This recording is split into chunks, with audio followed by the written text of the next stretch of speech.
Welcome to Book Tales, where I review books for the Chaos Library. The Girl with Green Eyes by Betty Neels came out in 1991, but it felt like 1891. At the time of the publishing of this Betty Neels book, I was not much older than the protagonist, and was either working for the philanderer who impregnated 3 women in a few months, or I was working at the phone sex place. Either way, my experience of the early 1990s couldn't have been more different than the world we encounter in this one.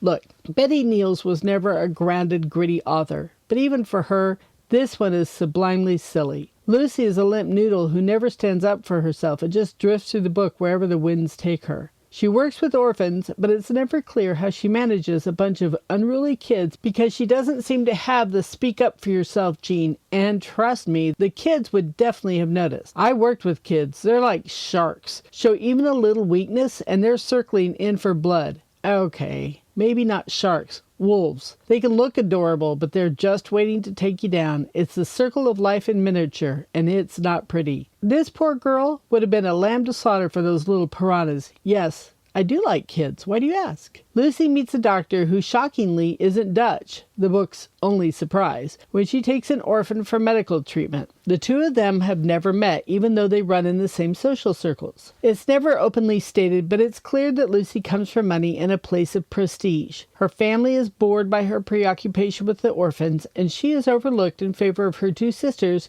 who both hold assistant secretarial jobs with little prestige of their own. There is a Dutch doctor in the book, but he's a friend of a friend who is helping Lucy and the doctor to get together. Thank goodness someone is, because the 2 people at the center of this book are hopeless. There is another of the villainous women that Betty Neels loved to throw into her stories. This one is determined to have the wealthy doctor and all his money for herself, and she couldn't be more cartoonish. Oh, wait, I forgot about the governess of the last book. At least this one wasn't kicking puppies. It's one of the weakest of Betty Neels' books, and even my appetite for her sweet stories choked on this one.